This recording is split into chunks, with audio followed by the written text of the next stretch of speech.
Hey, welcome to the podcast with your host, Rick Tempest. I have here a special guest, Ben Shapiro, editor-in-chief of the Daily Wire and host of the Ben Shapiro podcast, or the Ben Shapiro Show podcast. Where is that? Where can people hear that? Just on the internet? You can go to iTunes, SoundCloud. It's on all the usual apps. So yesterday I didn't really mean to call people out, but I was just kind of rhetorically asking, like, are we on Team Hillary? And I mentioned Ben.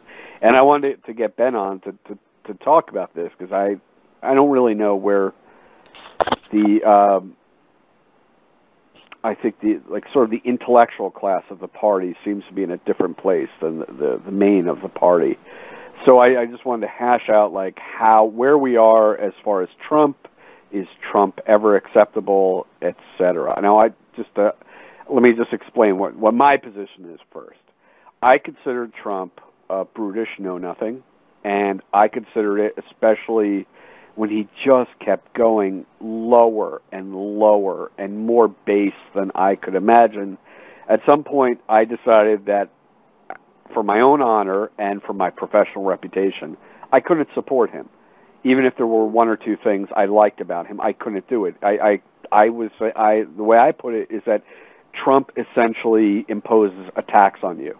He imposes a tax on your credibility and standing to support him because he keeps bringing you down further and further, and you try to lift him up out of the gutter. You maybe try to do some apologizing on his behalf and explain Trump-splaining, and he'll the next week he's just down even further. So I considered it both out of a sense of patriotism, duty, and just simple economic, professional necessity to oppose him. And I did, and I considered it was my duty to oppose him to my utmost, and I did. Whereas earlier in the cycle, I was like, well, I want Cruz, but I'll accept Trump. Eventually I became, no, we can't have Trump. It has to be Cruz. I won't take Trump. But I resisted him to my utmost, and I lost. And now my only possible alternative to Trump, I know people are talking about Gary Johnson or this Austin Peterson as, possible people to vote for, but obviously they're not going to win. The only person I can see, the only two people can be president in January of next year, and that's Trump or Hillary Clinton. And I got into politics to oppose the Clintons. So it's a little before your time. I know you're a young one. Mm-hmm. They were bad people. I don't know if you know. Yeah, no, I vaguely remember it. I was 16 when they left office, so I remember. I know you don't know much about Hillary Clinton, but believe me, she's not.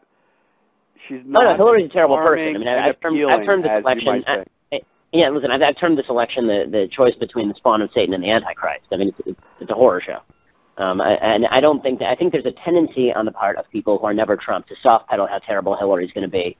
And I'm not part of that. I think Hillary is going to be awful beyond all reckoning. I think she's going to be the second worst president in the history of the United States after the guy we have now. That's my view of it. I think that Obama took us from 30 miles an hour toward the cliff to 75 miles an hour to the cliff. I think Hillary will elevate that to 90. I think Trump will take us to 80.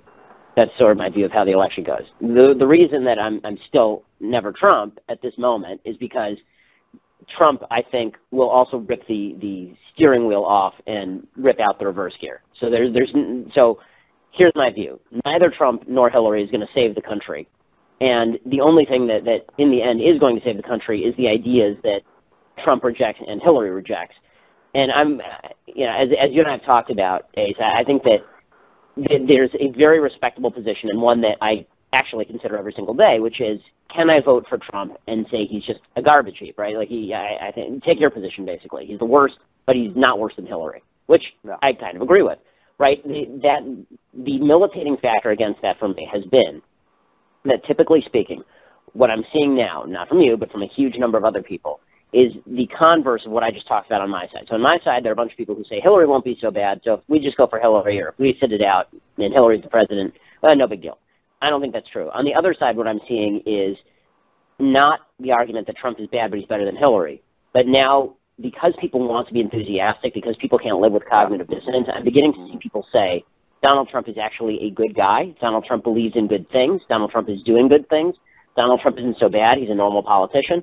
Donald Trump is fine, and if he's the leader of the conservative movement, we can live with that. I can't live with Donald Trump as the leader of an ideological movement that shifts conservatism, traditional American conservatism, which is what the country is built on, shifts that into European-style populism. And so the new battle in America from here to the end of time is, do we pick the European populist right, or do we pick the social democrat left? If that's the new choice in America, then that's not one that I'm willing to undertake, at least not at this point, because I think that there's still the possibility that if Trump loses, for example, then there's an instrumental argument about the Republican Party. If Trump takes over the Republican Party, I think the Republican Party basically becomes one of the, like Silvio Berlusconi's party in Italy. It's just a slightly smaller government, more closed immigration, European populist party. If Trump loses, I think there's a possibility that we actually restore a conservative ideology to the party with a different candidate who's not such a black swan like Trump. So that's my basic argument. It's not an argument about the next 4 years. As I've said repeatedly, if the only question you have is who's going to be better for the next 4 years, I would think probably Trump, although I still think Trump's not going to be a very good president. In fact, I think he'll be a crap show. But if you're looking 20 years down the line, then I think that Trump is going to do significantly more damage to the country because he's going to gut the conservative movement, which is the only possibility for actually saving the country after Obama and Hillary. No. Okay. Okay. Here's a global question I have. I think a lot of people are confused about this at this point, and I am, because I don't get what conservatism is right now. The way I've put it is that there is not really a conservative movement. What there is a liberal movement, and then there is an opposition to that, which we call conservatism. But while liberalism, or progressivism, I should say, is sort of a coherent, I don't know if it's coherent, but it tends to be self-reinforcing. It's just a grab bag of government favors and payouts for the various groups in the coalition. There's not necessarily a coherent ideology behind conservatism that is agreed on across the conservative movement. Now, there is a coherent sort of what you would say is a conservative ideology as announced by people at like National Review, but I don't know how widely shared. I think that is kind of a small, that's a fairly minority position of what quote-unquote conservatism is. So, I mean, what do you think Trump changed? Let me give you an example. You say that Trump would be for a slightly smaller government like Berlusconi. That's conventional GOP, right? I mean, I know he's even worse than conventional GOP. I mean, he's in favor of trade wars, and he's in favor of health. He's in favor of elevating taxes on the wealthy. He's in favor of reinforcing the entitlement state. I mean, even Paul Ryan, who's an establishment, who tends to be more of an establishment guy, is in favor of doing something about entitlements. Trump wants to double down on entitlements. So no, Trump is bigger government. No, Paul Ryan's big on entitlement. You know, he's fairly forward-leaning on it, and all credit to him. But the party as a whole tried that, maybe in a desultory way. They failed. They haven't. Only a few people running for president were actually pushing that idea. Chris Christie was the one I remember pushing it the loudest. I don't know who else was. And there are a bunch of others. I mean, I think Jindal pushed entitlement reform. I think that Cruz pushed entitlement reform. They always paid lip service to it. I mean, Trump just goes out there and says... Well, that's a really good two-word phrase, or lip service. Mm-hmm. A lot of the Republican Party just seems to be lip service to the things we're talking about. So, in reality, how much of a shift would Trump be? Not in terms of rhetoric or ideation, but where rubber meets the road as far as what actually gets done. How different would Trump be than, I mean, Bush. A lot of this seems to be kind of lip service to me. I don't believe most of what... I think there's some... So I think that's a little... I will disagree only to this extent. I think that's slightly overstated. I think that Donald Trump is beyond his authoritarian personality, which I think you agree with, that this is a guy who has no compunction about using executive power. I think that Donald Trump... I think that's the most alarming aspect of him. And I would say that was disqualifying, except for the fact that he's up against another authoritarian who is even more dangerous. Right. And I, again, understand the argument. I do think that there's a difference between me owning the authoritarian and me opposing the authoritarian. But in terms of what he would actually do as president, that's different from what Republican presidents have done in the past. And when you start on foreign policy, I mean, this is basically the piece I wrote at National Review. It's why I felt the necessity to write it. It's not because I'm just trying to take gratuitous pot shots at Trump, although I don't think there is such a thing, because if you're trying to call an election fairly, and I think one of the things I'm trying to do is stand up for principle and not for the people. One of the things I'm saying here is that I'm trying to call Trump as I see him, and I think that the piece that I wrote for National Review this week, where I sort of went through what his presidency would look like, I went through it on all fronts, and I think that, for example, on foreign policy, he is a difference in kind. He's a Pat Buchanan isolationist on foreign policy. That's very different from George W. Bush. It's even different than H.W. It's certainly different from Reagan. It's the first isolationist Republican foreign policy that we've seen really since maybe Calvin Coolidge and Herbert Hoover. I mean, it's something that's certainly new in our lifetimes. It's not something that we've seen recently. When it comes can I question that?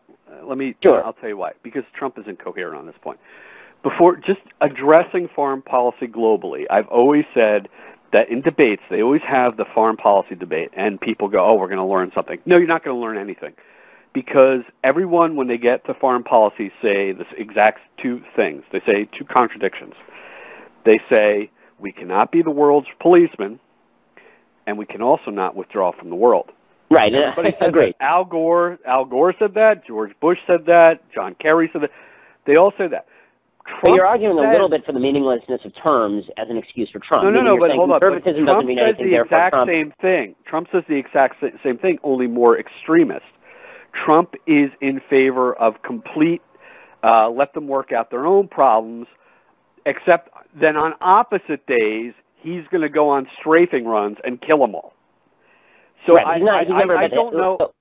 So who do you think he is? I don't know if he really represents a break so much as he's stating the contradiction in more extremist, brutish terms than we're used to hearing it. I don't think that's right. I don't think that he's just a little bit of an exaggeration of the normal tendency. I think that look, Ted Cruz has a realist foreign policy. Marco Rubio has a neoconservative foreign policy. Yes. Donald Trump's foreign policy is basically, if somebody hits us, then I'm going to pummel them for 2 days, or I'll do a Bill Clinton and shoot a missile and hit a camel in the ass in the middle of Sudan, and that'll be my response. Donald Trump doesn't want, his view of, because the one thing you can tell is his view of current conflicts. Right? I mean, that's telling. That's not just broad policy. That's like what he says he'll do on every available conflict. And on every available conflict, he basically says, I'll give up control. Right? I'm gonna stop working with NATO. I'm going to try and pull out of South Korea. I'm going to try and pull out of Japan. I'm not going to challenge China's rise militarily. I'm not going to challenge Vladimir Putin in Ukraine. I'm not going to challenge Vladimir Putin in Syria. I'm going to basically I'm going to enforce the Iran deal, which means nothing, of course, because the sanctions aren't coming back, and he's not going to attack Iran, and he's not going to back anybody else attacking Iran. So, I don't buy that. I don't think he's totally. I don't think he's the kind of witless ape, striking out at flies with his giant paws that some other people think he is. I think that his basic policy is the simplistic Bernie Sanders foreign policy. We can't build at home if we're building abroad. Bring everybody home. Stop spending money on foreign policy. And so that's a difference in kind. That doesn't mean he won't react, from time to time if we get hit. But he's certainly not going to be a proactive foreign policy guy. Is that fair? To be honest with you, I don't think he's really thought about it that much. I think you. Well, that's possible too. I think you have a more coherent view of Trump's foreign policy than Trump does. Well, that's possible. I don't know if he would really agree with that. I don't think he knows. I think he's going to be a very reactive guy making it up, which is not a good thing. He's a reactionary across the board. He's a reactionary. Yeah. And so he has not thought about these things. I don't have the certainty you do about what he would do. I mean, he seems to embrace positions that sound like, there's always these assholes. I shouldn't say assholes, but there's always that guy who's just, to him, like he's at the bar, he's had a few highballs, and to him the world is a very simple place. Yeah. It's like, well, we got a problem with these camel jockeys in the Middle East. We should just cut a deal with Russia, just take their oil. Like everything's just like this sort of outside. So you have me there because I agree that that's Trump. That you've summed Trump up to a T. But this is different. I mean, let's be real. This is a difference between him and I'm not going to pretend that puts him in the same category as everybody else on that stage, because it doesn't. No, it doesn't. But he's up there with Hillary Clinton, who's, if I could speak in Trump language for a moment, in all fairness, she's been a disaster. I mean, Hillary Clinton has been 100%. arguably 100%. on the wrong side of every foreign policy issue for 30 years. Okay, again, totally agreed. The only question is, well, two things that Hillary wouldn't do that Trump would, right? I mean, number one, Hillary presumably would not end NATO, which is kind of a problem. And second, Hillary doesn't seem to have the overweening instinct to pull our troops out of Japan and South Korea and some of the places around the globe where it would be good for us. But we have to compare Trump. And again, I'm not making Hillary. Again, you're forcing me into the argument Hillary would be better than Trump. I'm not making that argument. I'm arguing that Trump is perverting what the Republican Party has historically been. That's a different argument. Like, I'm not going to defend Hillary. Hillary's a shit show. Right. But I am going to say that Trump is a perversion. Whatever, I don't like the argument that conservatism has no meaning, therefore Trump taking over the Republican Party has no meaning. Like, I do think that this is a ground shift. I think that this I do think it's a ground shift, but I also think that there's a lot of things that are accepted among I think there's, and I don't mean this I know this term gets used in a derogatory fashion. I don't mean that, but there is a class of professional ideation within the conservative movement, and they have a coherent vision of what. Well, actually, they all disagree, but each person has their own idea of what conservatism should be within that group. And Trump would be a departure from that. However, here's the thing. That vision is not widely shared and never has been that widely shared by the general electorate. I agree. While this is a repudiation of that class and that set of ideas, and actually it's not one set, there's a bunch of competing ones, but it's pretty much a repudiation of any of them because Trump is it's a repudiation of thought. Right? I mean, that's really what Trump is. He can make the argument. I kind of agree, except to this extent.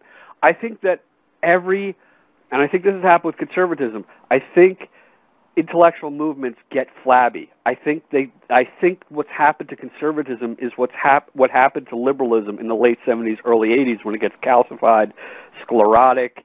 It's not willing to question itself. It has too many dogmas. Too many things are just answered by just because that's the way we do it, that kind of thing. So yes, Trump is a dummy, and I don't think he's a thinker, but I think his very ignorance has the perverse but beneficial outcome of forcing people who do think to actually question, well, what do we want the party to be? Okay, I mean, for example, neoconservatism, I think generally it was a failure.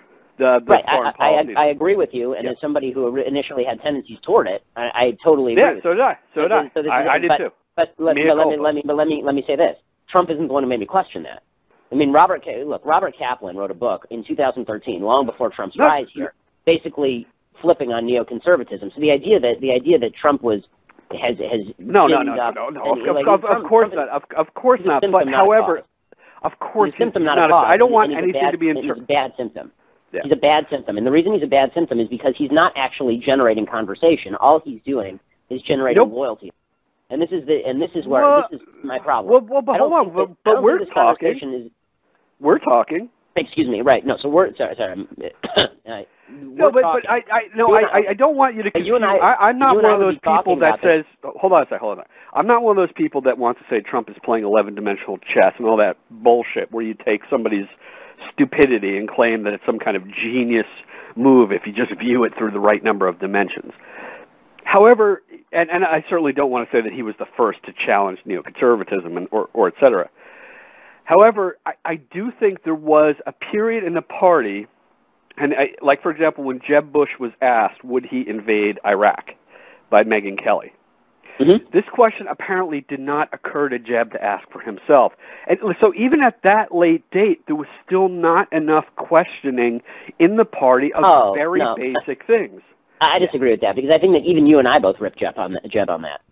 Right? I mean, that wasn't like everybody who had a brain in his head was shocked that Jeb didn't have an answer at that. I think that's no, but it was still kind of verboten. It was still in major sections of the party. It was still like, well, aren't we supposed to say we supported that?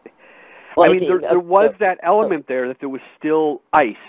Like so there are a couple things going on here, I think, in this conversation, and I want to, and you tell me if I'm wrong. So first is, you're talking about, the fact that the conservative ideology, as articulated by some of the conservative leaders, is not a majority ideology. Right. I've never argued that it was, but all politics is coalitional, and the question is who's going to lead the coalition. So the same people who voted for Jerry Ford in 1976, the vast majority of those people also voted for Ronald Reagan in 1980. The same people who voted for Ronald Reagan in 1988 turned around and voted for George H.W. Bush, or voted for Reagan in 84, voted for H.W. in 88, and those two had wide variances. So there's always a coalition. The question is who's at the head of the coalition, and how does it redefine the future of the coalition to have somebody at the head of it? My argument is not with coalition politics. My argument is I don't think this asshole should be leading it. And beyond that, I don't think he should be leading it. I was a Cruz guy, but we lost. Okay. So we lost, but the question is, are we now going to sign over the rest of the House? And what I mean by that is that if Trump wins, then there will be a consolidation behind him. He will now define the party for at least the next 4 years, probably the next 8. And once that happens, I think that you've empowered a group of people to buy into things that are absolutely converse to what 95% of people who even think about this stuff believe. I mean, the fact that Donald Trump, we kind of talked briefly about his authoritarianism earlier, but I thought that one of the key credos of any conservative was you don't get to punch people if you disagree with them. This is something with which Donald Trump does not agree. And there are people out there defending him today. I mean, I've talked to people who are moral voices in the conservative movement who have argued against the bullying nastiness of the left. And these are people who say, well, the left deserves it. If Trump says that protesters should get punched, that's because just those protesters are assholes. And I think to myself, well, I may agree they're assholes, but I don't agree that they ought to get punched. Donald Trump does, and I'm not going to defend that. There's a tendency, the reason that you and I can have this conversation, and I've had this conversation with a lot of folks, and the reason that I respect your decision to vote for Trump is because you're going with my premise. What was that? I'm probably not going to vote at all, but okay, I would.